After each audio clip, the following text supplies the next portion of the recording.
Hello everyone, Undercooked History here. Here's the story of how Thomas Becket was murdered during the reign of Henry II in 5 minutes or less. Henry II had become the King of England in 1154 upon the death of his second cousin, King Stephen, who had agreed to make him his heir less than a year prior, following a nearly 18-year period called the Anarchy, in which Henry's mother, Empress Matilda, was at war with King Stephen, her cousin, over the crown when her father, Henry I, died without a male heir. Regardless, with the crown now secured, Henry was free to begin his reign at the young age of 21.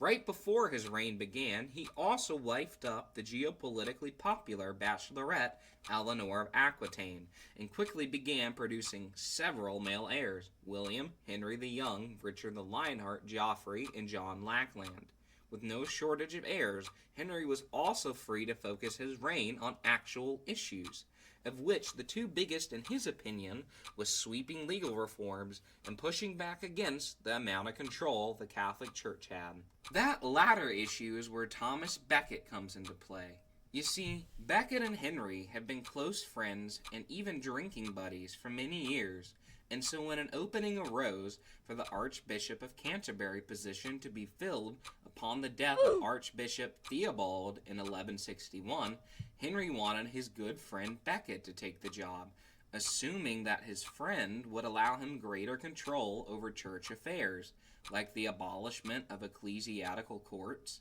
and his larger Constitution of Clarendon, which was a set of 16 articles which sought to limit church powers. Becket accepted the position, but warned Henry that he feared the job would compromise their friendship, as he disagreed with numerous aspects of Henry's church reforms. Henry wasn't deterred and still felt Becket would easily be under his thumb,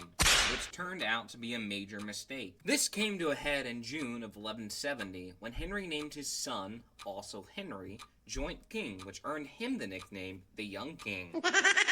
Well, Becket felt that both the decision and the task should have fallen to him, and in retaliation he had 3 churchmen excommunicated without Henry's approval. When news of this reached Henry, he reportedly said his house was a pack of miserable curs and traitors who stood idly by as a low-born priest treated their king with contempt, where he rhetorically closed by stating, "Won't someone rid me of this turbulent priest?" Well, luckily and unluckily for Henry, 4 someones were happy to rid Becket for him, when 4 knights who overheard the king hoped to garner favor by arresting Becket on December 29th, 1170, where the knights entered Canterbury Cathedral and told Becket he was being placed under arrest. Becket refused their order and resisted, clinging on to a column as the knights grew angry and then violent, cutting him down where he stood, before fleeing off into the night, never to be heard from again. When news spread throughout England about Becket's death,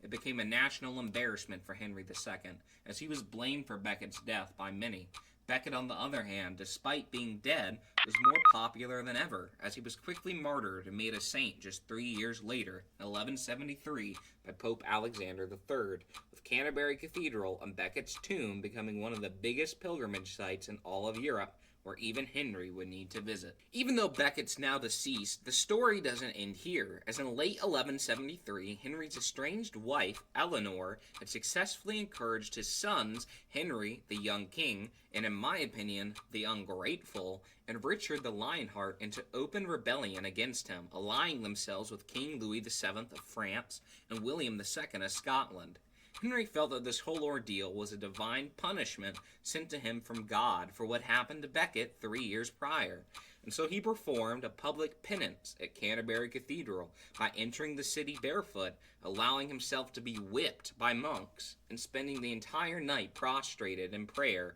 at Becket's shrine. The next day, in what was nothing short of a miracle, Henry learned that William II had been captured, and in the following months, his son's rebellions fell apart altogether, and he was able to place his wife Eleanor in house arrest. As a result, for the rest of his reign, and through the reigns of many subsequent kings during times of crisis, they will travel to Becket's shrine and Canterbury to pray. And just like that, you know the story of Thomas Becket's murder in 5 minutes or less. If you enjoyed, leave a like and subscribe.